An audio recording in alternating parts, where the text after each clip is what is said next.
Bonjour à toutes et à tous. Je vais vous présenter aujourd'hui la partie dédiée à l'étude des associations comme acteurs du changement politique en matière de bien-être animal.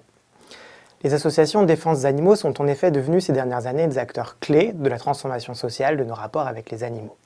Par leur campagne, elles ont largement contribué à informer et sensibiliser l'opinion publique sur les conditions de vie que connaissent les animaux dans notre société.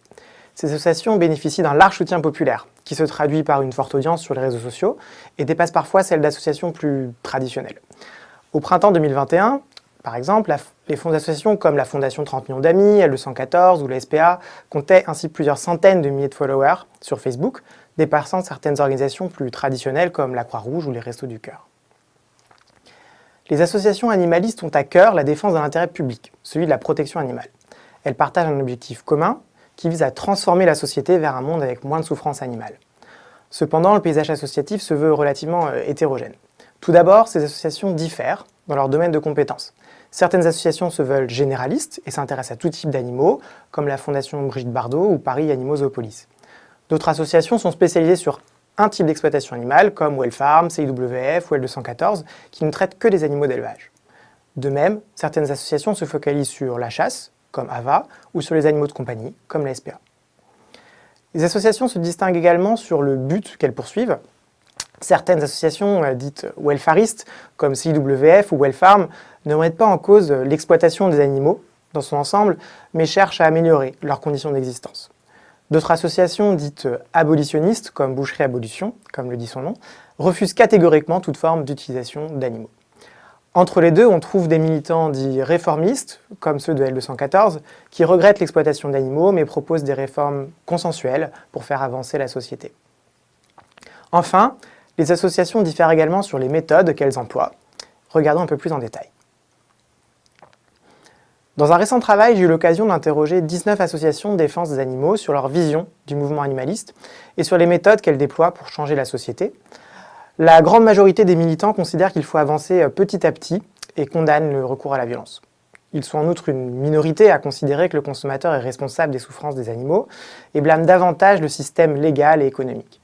Ces militants déploient de nombreux efforts pour influencer les citoyens, au moyen par exemple de tractages de rue, de campagnes de sensibilisation ou encore d'enquêtes filmées en caméra cachée. On observe de plus un très fort rejet des actions illégales, voire violentes. Au-delà des actions à destination des citoyens, les associations cherchent également à exercer une pression sur le pouvoir politique ou sur les entreprises. L'action de ces associations s'inscrit dans un contexte d'une société complexe qui se veut finalement multi-acteurs. En agissant auprès des responsables politiques, elles cherchent à obtenir un changement de législation qui, bien sûr, constituerait la manière la plus rapide de mettre un terme aux pires pratiques en matière d'exploitation animale. La plateforme Politique et Animaux, développée par L214, est un des exemples de la pression qu'essaient d'exercer ces ONG sur le milieu politique. Cet outil référence les prises de position des élus de différents partis en matière de bien-être animal et propose un système de notation agrégeant les engagements sur plusieurs dimensions comme la chasse, l'élevage ou l'expérimentation animale. Ce référencement permet de garder un historique des prises de position des uns et des autres et donne aussi plus de visibilité aux électeurs sur les actions de leurs élus. Les prises de position contre le bien-être des animaux deviennent ainsi politiquement plus coûteuses et au contraire, les engagements politiques en faveur des animaux sont davantage valorisés.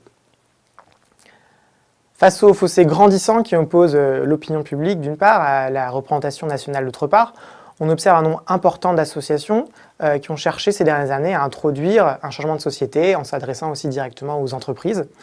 Par exemple, le groupe Casino a récemment développé un partenariat avec CIWF visant à labelliser la vente de poulets et ainsi mettre en valeur les pratiques d'élevage les plus vertueuses.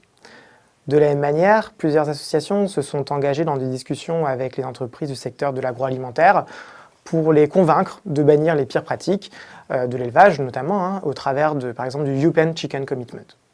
Troisième levier d'action, les ONG de défense des animaux cherchent également à convaincre les citoyens. Alors, ce travail de sensibilisation et d'information se fait notamment au travers d'enquêtes qui sont rendues possibles par des lanceurs d'alerte, qu'il s'agisse de maltraitance dans les élevages, les abattoirs, ou bien aussi les cirques, comme vous le voyez sur cette campagne de One Voice, mais également en matière de chasse ou d'animaux de compagnie. Ces enquêtes trouvent un large écho dans une population qui est majoritairement convaincue par la nécessité de prendre davantage en compte le bien-être des animaux. Ces campagnes d'information et de sensibilisation s'avèrent efficaces en ce qu'elles permettent à chaque citoyen d'amorcer le changement de société par lui-même, plutôt que finalement attendre un changement systémique de société. La force des campagnes auprès de l'opinion publique réside également dans l'effet de levier sur les responsables politiques et l'industrie. En effet, sensibiliser un individu, c'est sensibiliser un consommateur qui, par ses décisions d'achat, pourra à son tour influencer l'industrie. En effet, les industriels sont avant tout soucieux de leur profit.